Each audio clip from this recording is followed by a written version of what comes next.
Hi everyone, welcome back. This is hopefully a quick video of an example of how to do the comparison contrast assignment of our early 19th century, meaning early 1800s text on diet. So there's a handful of links on the syllabus for today, and you're going to pick some of those and figure out what's similar and what's different.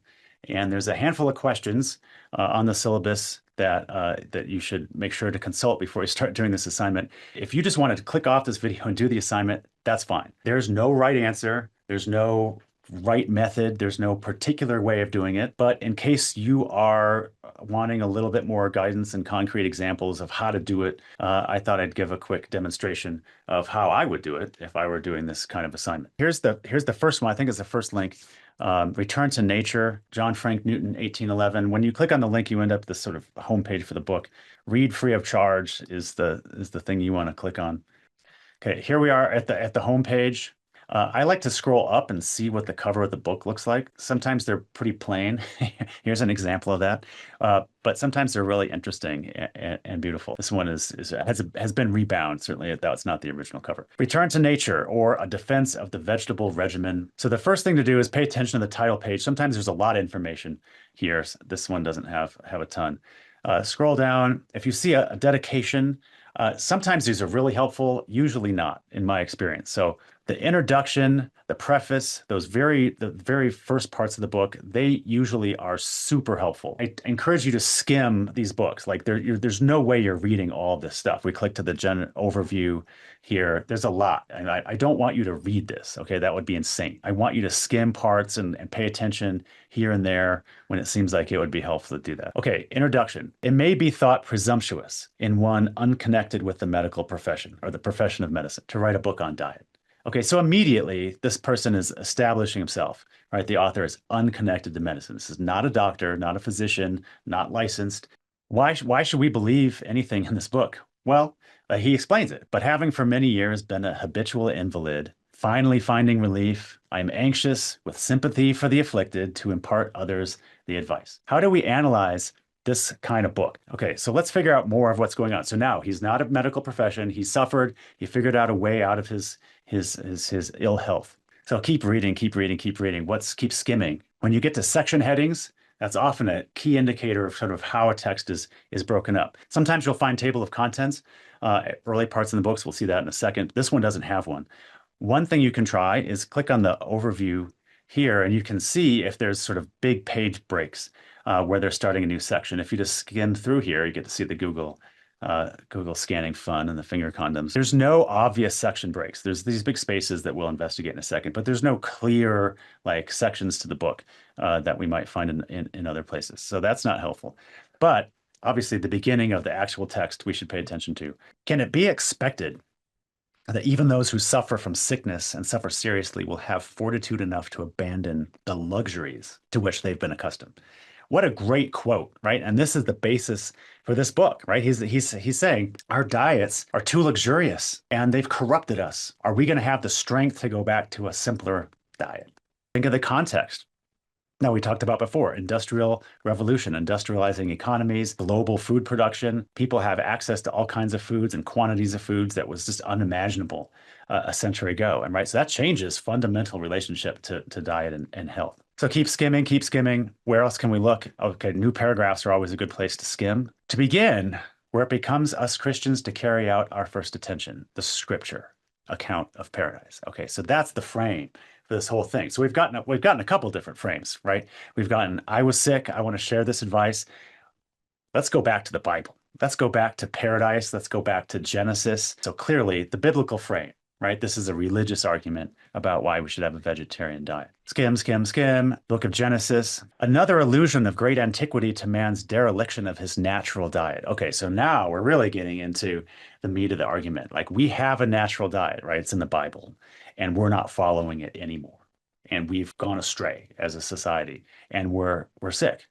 And we need to come back to paradise. So you skim it. Now there's about Prometheus, Jupiter. Okay, there's a lot of Greek and Roman mythology in here. Another frame. Why is he telling us all these stories about Greek mythology? Page after page. You don't have to read this stuff. It doesn't matter, but you're getting a sense of what's in it. Let's skim down what's going on. The man is wholly adapted to vegetable substances evident from his anatomy. Okay, now we're getting a little bit more specific, right? So he's trying to use anatomical arguments. Okay, there's this religious frame around it, right? That's the first thing he starts with. But now he's getting into comparative anatomy. Our intestines, human intestines, are very similar to that of the orangutan or man of the woods, which lives on fruits and vegetables in so vigorous a state that half a dozen men are required to hold him when he is taken. So now you're getting these different layers of how he's making an argument. Why is he giving all these quotations? Go back to that question I asked a second ago.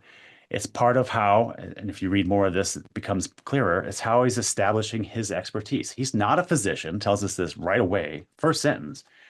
But he knows all these stories. He knows all the myths. He knows the Bible. He knows anatomy. He knows natural diets. He knows nature. And this is his authority, right? He's using the authority of his knowledge about nature in general. Our acquaintance with natural history does not present us with details on which to ground such an opinion. History of nature, looking back at what people have historically eaten in a natural state, tells us what we should be eating now in 1811. We can go on and on and on, but you're getting a sense of how this is constructed, the kinds of authorities he's using, the kind of stories he's using, why he's doing it, right? Establishes expertise. Galen tells us the state of mind is determined by the temperament of the body, right? We saw this in Galen's text on food, right? Cicero, Cheney has remarked that the juices of the body are always in a highly deranged and diseased state when the violent passions exist. So don't believe him just because he invokes the Bible. Don't believe just because he's read classical sources like Cicero. He knows all this stuff, right? And this is why we have to trust him, okay? And this is how he's making his case for vegetarianism. He knows more than you do about the world and about nature and what we're supposed to be doing. Okay, so here's the method in a nutshell. We're skimming, reading paragraphs here and there, trying to figure out why is the author writing this? What are they trying to do? How are they establishing expertise? Why are they writing this? What kind of commentary on society are they making? Where do they get their expertise and knowledge from? How are they conveying that? Right? These are questions you're asking of every single text, and you see what the answers are for this particular text here. Okay, and you were getting that just by sort of skimming and reading where something helps us. If it doesn't help us, we don't understand, there's all these references that don't make sense, keep going, right? There's plenty of text you will understand. Don't spend time on stuff that it doesn't make sense.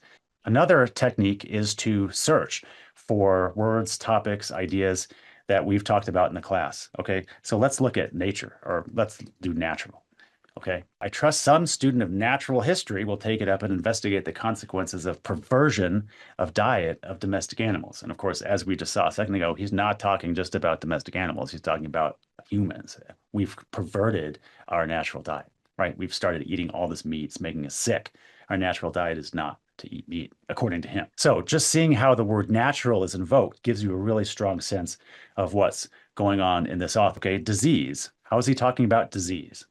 Disease and poverty. Okay, there's a disease in a footnote. I'm going to ignore that. When this disease is brought among them, identity of disease. There's really nothing. I mean, we could go through more. The first section here is disease, right? But there's no specific diseases. There's really no specific malady. There's no specific symptoms. It's really disease is not used in a specific way, which is maybe not surprising. He's not a physician. He doesn't really know that vocabulary. He's not really talking about it. Let's look at something else. Let's look at balance, right? That's been the cornerstone of dietary advice forever. Search. No results. That's amazing. There's not one reference to balance. How can you have a dietary text without balance? But it gives you a sense of where he is in kind of the spectrum of medical knowledge, right? There's mainstream medicine. It's all about balance and properties of foods and so on. We've been reading about that. There's nothing about balance, right? There's a completely different way of making an argument about diet, okay? So that tells us a lot about this text. Obviously, a book about vegetarianism is going to talk about meat, but how is he making the arguments? How is he talking about it? Okay, let's look at this top one, page 80. You probably wouldn't land on page 80 naturally because it's just, there's a lot of pages. I have heard it objected in the third place that if meat were not the proper food for us, we should not in all probability be so inclined to use it, nor would the flavor be so agreeable. That one sentence, he's telling us, he's going through arguments, people who are objecting to a vegetarian diet, and he's trying to counter those arguments. So one argument for eating meat at the time was it tastes good. If we weren't supposed to eat it, it wouldn't taste so good. Okay, and now he's going to go and refute that argument. So you get a sense of how he's going about his business in this text, and you can compare and contrast that to other texts. Okay, let's go to the next one. These are really quick because you've already got the general idea, but I want to highlight a couple differences that show up. This is general manual on regimen and diet and common food. So here we are. If we scroll up, oh, look at this. So here's the cover, but here's the inside of the cover. It's gorgeous. And I don't know the exact technique, but the idea is that you put like soap in a bath and then you put like ink around it and it colors the soap with an ink that you can press the book cover down in. And this is bubbles. So we're seeing bubble art. It's amazing. Scroll up, make sure you appreciate the bubble art. That's all I have to say about that. Okay, preface. The dietetic part of medicine was so much the invention of Hippocrates, and everybody's commented on it. Look, Cheney shows up in this book a whole bunch. Notwithstanding the numerous publications and various other eminent writers upon the subject, the want of a plain practical treatise upon regimen and diet has long been felt and acknowledged. All these big name physicians have talked about diet, but a simple, useful guide, plain, practical guide about diet has not appeared, right? So this is in 1820, I think this book was published. Okay, that's patently false. There's been lots of great dietary manuals, as we've seen, right? That the medieval early modern period made a zillion of them. But that's how he's setting up this text, right? I'm finally going to give you a clear, plain, practical guide to diet. Okay, skim, skim, skim, skim, errata, skim, skim, food and regimen. Same technique. I won't do it again. You got the idea. Read a sentence from the paragraph, see if it makes sense. Is it general enough that's useful? Is it too specific? If it's not useful, immediately move on. But when you see how he's talking about food should be light, simple, should never mix too many things together. He's really talking about the physicality of food. In many ways, the way Cheney talked about it, right? The physicality of it, avoid blockages, make sure things mixing together the right way. The stomach has a very general consent with the whole system. Nothing affects the mind more than the state of the stomach, right? This is 1820.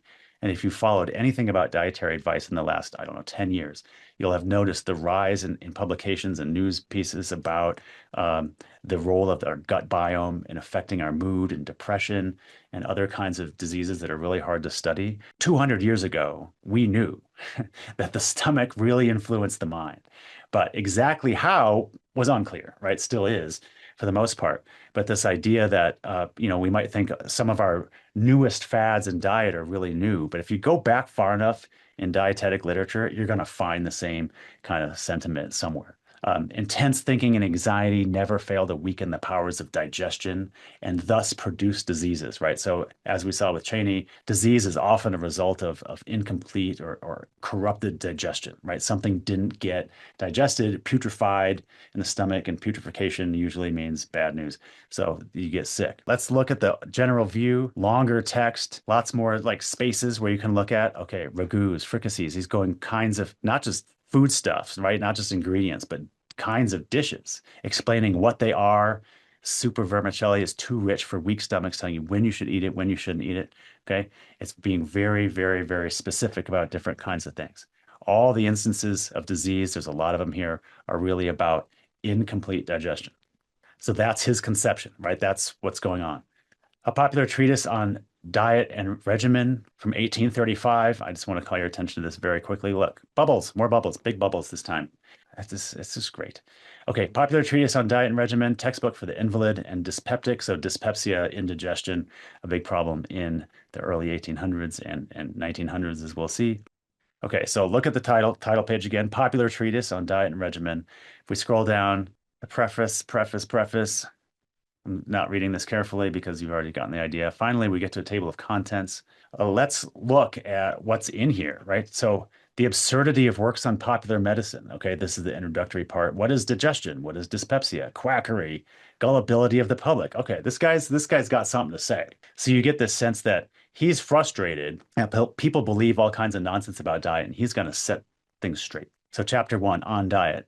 Digestibility, right? That's the focus here. How well can you digest things? It's less about balance and temperament and that kind of stuff. It's physically, how well can you digest these kinds of different foods, vegetable substances, meat substances, okay, and so on and so forth. Bodily exercise, okay, so here's the regimen component, right? It's not just about diet and eating.